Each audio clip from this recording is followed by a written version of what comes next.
Shoes. Employment or eviction? My husband demanded, his words like a slap in the face. A sudden surge of indignation flooded my veins.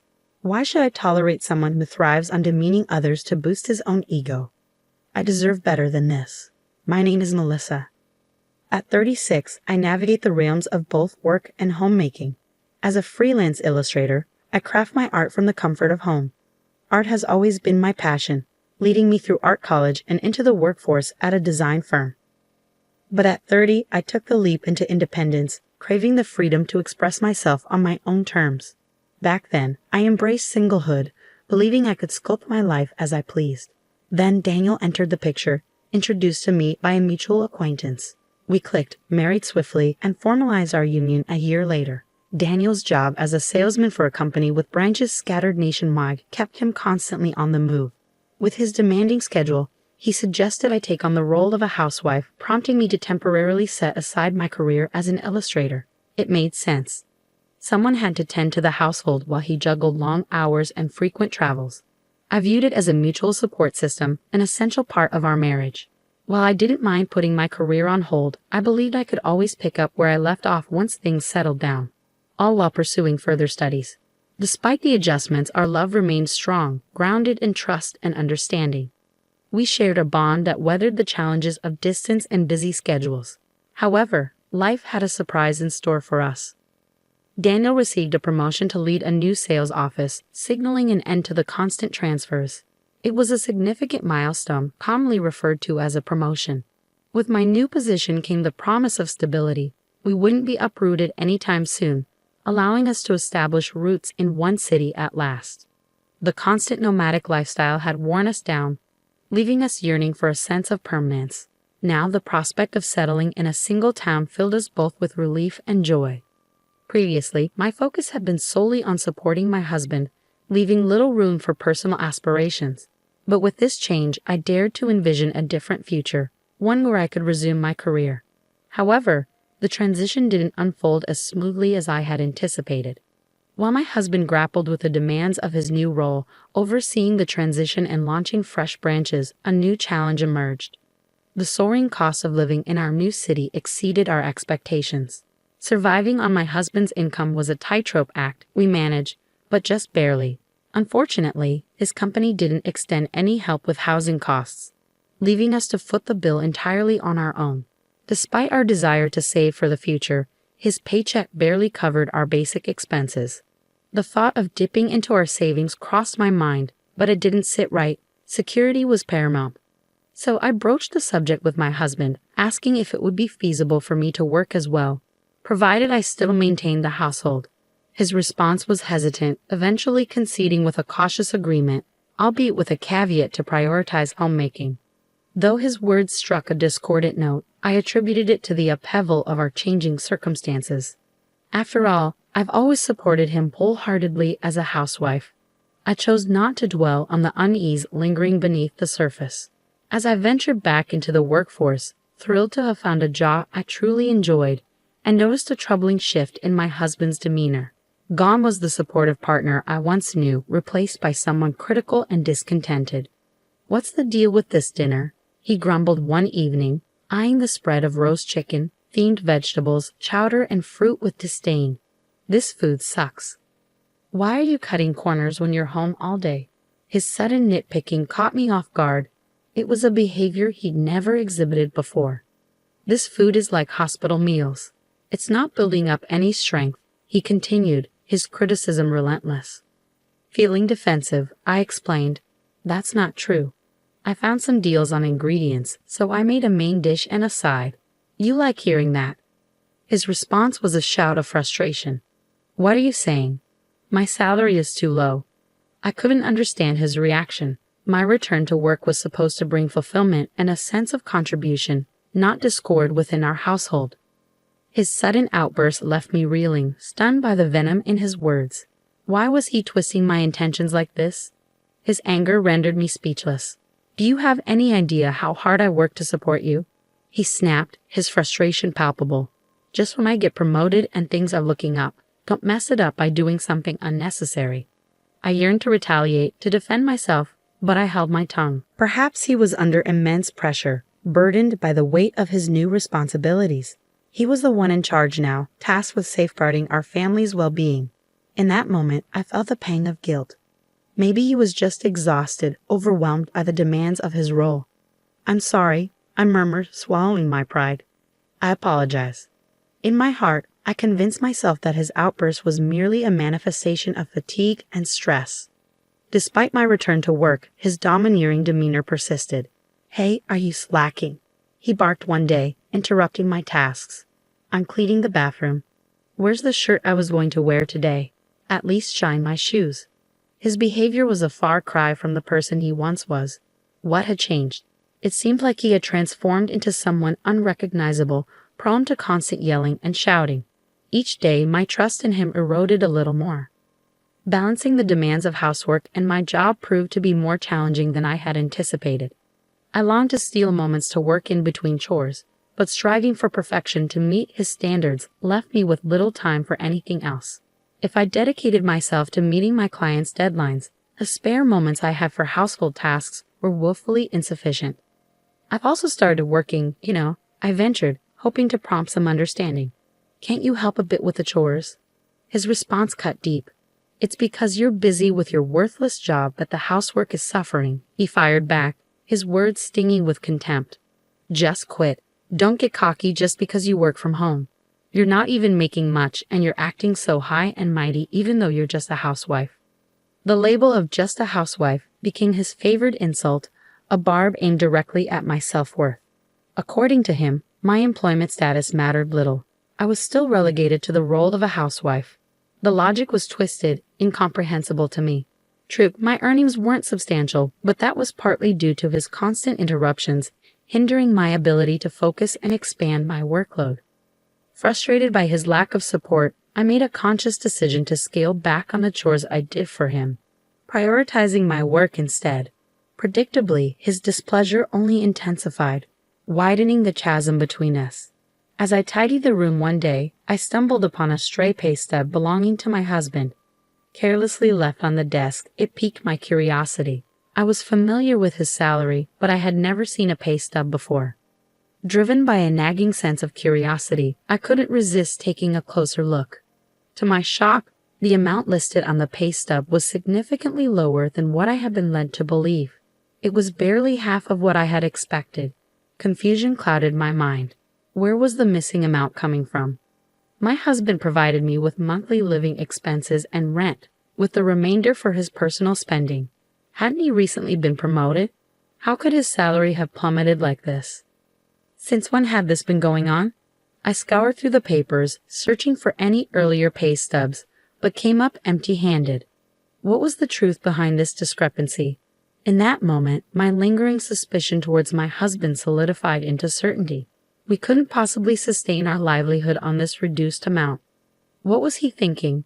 Why had he kept such a crucial detail hidden from me? Why hadn't he disclosed that his salary had taken a nosedive? As I gathered the pay stubs, preparing to confront him, the shrill ring of the phone shattered the tense silence. On the other end was my husband's uncle, a relative I had only crossed paths with a handful of times. "Uncle, it's been a while. What's going on?" I greeted him, trying to mask my growing apprehension. "Well, it's a bit awkward, but I've lent him some money. It's been a while, and I'm starting to wonder when I'll see it back. I'm in a bit of a tight spot," he confessed, his tone uneasy. "He owes you money?" The pieces of the puzzle fell into place. My husband had been bridging the gap in his salary with loans from his uncle, a substantial sum reaching into the tens of thousands. As the realization hit me, I felt a surge of guilt. I apologized profusely to his uncle, promising to repay him as soon as possible. Despite the situation, his uncle showed remarkable kindness, reassuring us with a gentle, "Just pay it back when you can." That night, I chose to keep the knowledge of the debts and pay stubs to myself. However, with each passing moment, my simmering anger towards my husband intensified. His constant belittlement, the exploitation of my efforts around the house, and the interference with my work had worn me thin, and that night was no exception. As he continued his barrage of criticism, his words stung with familiar disdain. "When will you ever get good at household chores?" he chided, his tone dripping with contempt. The food's terrible, the entryway's a mess. What have you been doing at home? Another useless job, I bet. Being a housewife must be easy.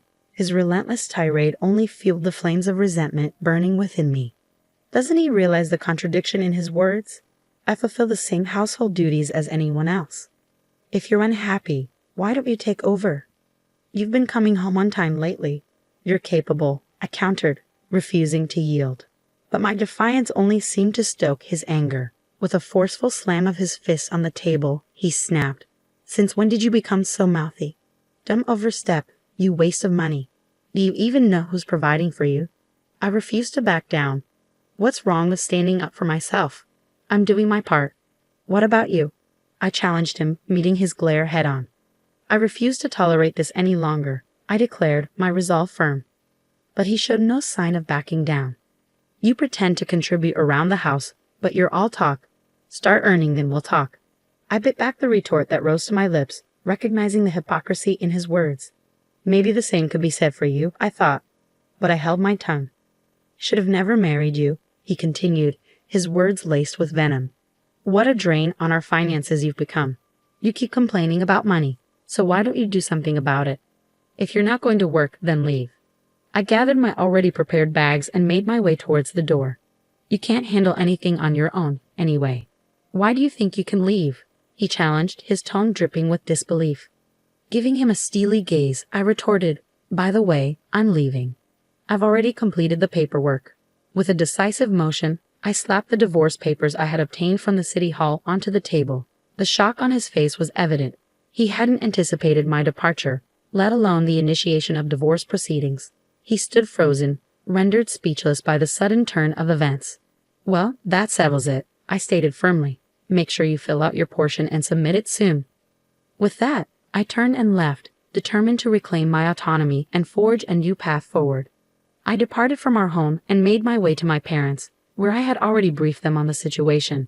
They greeted me with open arms, providing comfort and support in the midst of turmoil. As I recounted the sudden shift in my husband's behavior, the revelation of his true income, and the mounting debt he had concealed, my parents grew increasingly concerned. Their advice was clear: divorce him without delay. I shared their sentiment, fully intending to initiate the divorce proceedings. However, a nagging doubt lingered in my mind. Would he even cooperate and complete the necessary paperwork? Dad mentioned he'd connect me with a lawyer if things got complicated. I confided to my father, grateful for his supportive stance and the promise of legal assistance. With each passing day, I longed for a swift resolution to my marital turmoil. A week after my departure, my husband unexpectedly appeared at my parents' doorstep. Have you completed the divorce papers? I inquired, bracing myself for his response. Sorry, I wanted to ask if you had filled them out. Can we please discuss this? Can you reconsider the divorce? His plea caught me off guard. He seemed uncharacteristically vulnerable. Though my parents regarded him with skepticism, they conceded that a conversation was warranted. It turned out there was never a promotion. His supposed career advancement was nothing but a fabrication. In reality, he had been reassigned to a subsidiary, a move that amounted to a demotion, hence the decrease in his salary. The truth was a bitter pill to swallow. It seemed he had never quite excelled in his role. While I had harbored suspicions about his competence, I hadn't realized the extent of his ineptitude. As the pieces fell into place, I learned that his frequent transfers and job changes were not a testament to his ambition, but rather a reflection of his inability to perform adequately. He had become known as the office's hot potato, perpetually passed from one role to another due to his shortcomings. Now, he found himself stranded in an inconsequential subsidiary, trapped in an environment where promotions were virtually non-existent and individuals were often forced out. My husband's pride was always towering, perhaps too towering for him to admit the truth and instead fabricate a promotion. With his status at work diminished, he sought solace in inflating his ego at home, asserting superiority under the guise of providing for a housewife like you. His belittling remarks and deliberate undermining of my work were all part of his effort to uphold his pride. It took your absence for me to realize how much you were earning before you left, he remarked, a veiled attempt to salvage his wounded ego. I strategically left a copy of my bank statement in his room. Despite earning less than him, my income was still significant enough to support our lifestyle. I realize I need you, I confessed, acknowledging the practical realities of our situation. I can't manage the rent alone. But together, I believe we can overcome these challenges. Let's give our relationship another chance. I want to build a future with you, one without causing each other pain. His eyes welled up with tears at my heartfelt plea, but I remained resolute. If you're struggling with rent, then perhaps it's best for you to find a more affordable place on your own, I suggested bluntly. And what about your uncle's debt? You need to address that too. His shock at my knowledge of his debts betrayed his ongoing attempts to conceal his financial burdens and start afresh. Some people simply refuse to face reality. I understand you were trying to make ends meet by borrowing from your uncle, but if we're considering a fresh start, shouldn't honesty be our foundation? I questioned, my tone laced with disappointment. Your deception has shaken my trust in you. I can't fathom entrusting our daughter's care to someone who hides such significant debts from her own family. How were you planning to address the debt without her knowledge? My husband remained silent, his expression betraying a mixture of guilt and apprehension. Undeterred, I pressed on. If you refuse to agree to the divorce, I'll have no choice but to involve a lawyer, I declared firmly. Your hurtful comments alone provide sufficient grounds for divorce, and I have the evidence to prove it, so be prepared. It appeared my husband had resigned himself to our fate as he retrieved the divorce papers from his bag. I've made irreparable mistakes. It's too late now. We're strangers, he admitted somberly. Accepting the papers, I noted our sparse shared assets, a modest savings that we divided between us. With that settled, we vacated the apartment we once shared as a couple. I later learned that my husband had decided to leave his job. The news of our impending divorce had spread through his workplace, exacerbating an already uncomfortable environment. He confided in me that he was now working part-time, gradually repaying his debt to his uncle. Following the divorce, he persisted in reaching out to me multiple times. I want to rebuild what we had. Nothing's been the same since we parted ways. I've come to realize you were the only one in my corner. Can we try again? His relentless pleas for reconciliation began to unsettle me, prompting me to change my phone number. If only he had set aside his pride and been forthright from the start, perhaps we could have found common ground as a couple. However, I refused to overlook his abusive behavior, and any remnants of love have long since dissipated. With a heavy heart, I silently distanced myself from him, choosing to walk away for good. Following the divorce, I wholeheartedly threw myself back into my career as an illustrator. Though the workload is demanding, each day brims with a sense of purpose and fulfillment. As a newly liberated individual, I'm met with the promise of a radiant future. Surprisingly, my profession has become my most devoted companion. Who could have foreseen that a single moment of courage and determination would wield such transformative power over my life? This is my one and only chance at existence, and I'm resolved to seize each day with unwavering determination and without a shred of regret. Lost in contemplation, I tore my gaze away from the computer screen, allowing my thoughts to drift as I gazed out the window.